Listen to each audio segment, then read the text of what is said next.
Ninayo furaha leo ofisini kwangu nimetembelewa na dada yangu Martha Mwaipaja, mwimbaji mashuhuri wa nyimbo za Injili Tanzania na Afrika Mashariki.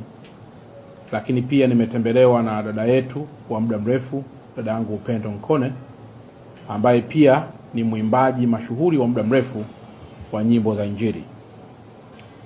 Sambamba na kutembelewa huku, kwanza nimefarijika sana na kuwaona katika ofisi yetu, kwa sababu moja ya dhamira ya Mheshimiwa Rais wa Jamhuri ya Muungano wa Tanzania ni kuhakikisha sisi viongozi wa serikali tunakuwa viongozi katika sekta zote bila kubagua ama kuiacha nyuma sekta yoyote.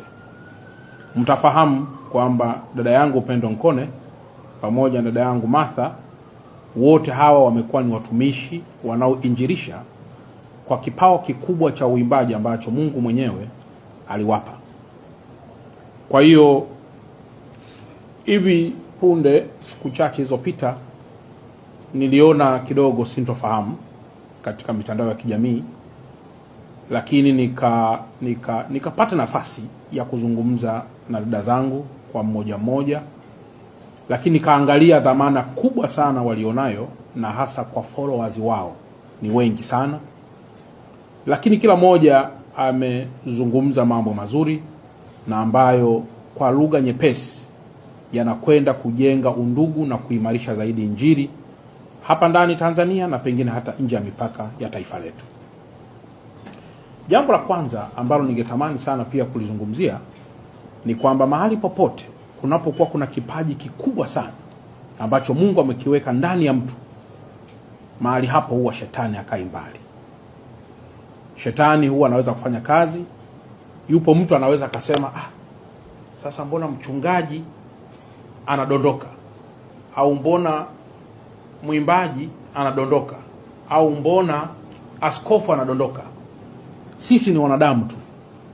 Hata tungelikuwa na mapambo ya namna gani, tunabaki kuwa wanadamu na ubinadamu wetu, na ndio maana Mungu siku zote kila tunapodondoka tunapaswa kuutazama msalaba na kunyanyuka upya na kuweza kuziomba toba kila mara tunapodhani kwamba tumemkosea Mungu.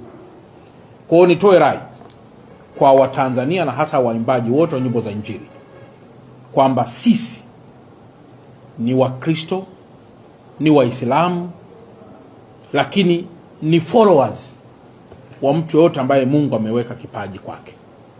Sisi ni followers wa dada Upendo Nkone, sisi ni followers pia wa dada yangu Martha Mwaipaja.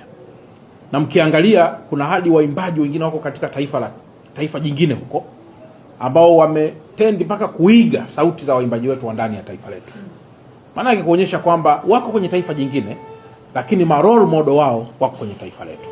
Sasa hiyo pia kwetu ni kitu kikubwa sana ambacho kinaweza kaendelea kulitangaza taifa letu, lakini zaidi pia ni kitu kikubwa ambacho kinawezekana kikaendelea kuinjilisha na wengine kubadilika na pengine kuwa watu wema zaidi.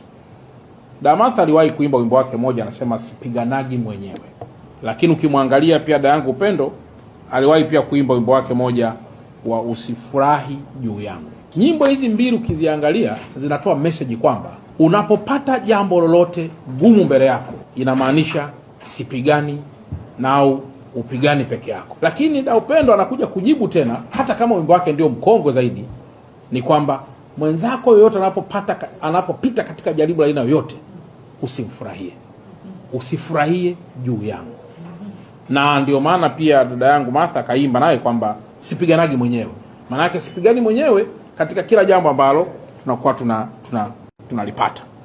Sasa nyimbo hizi mbili ni mfano tu mdogo, lakini toshe tu kusema kwamba dada Upendo na dada yangu Martha ni ndugu na ni marafiki, ni dada na ni mama kwa mwenzie, na kwamba hawawezi kutenganishwa kwa maneno ya mtaani. Na watu wote tunapoona kuna jambo lolote, tusitumie mianya hiyo kuweza kukuza na kupasua zaidi Injili katika taifa letu, tukajikuta sasa tunabaki na watu ambao sio waimbaji na upotofu katika taifa ukawa unaendelea.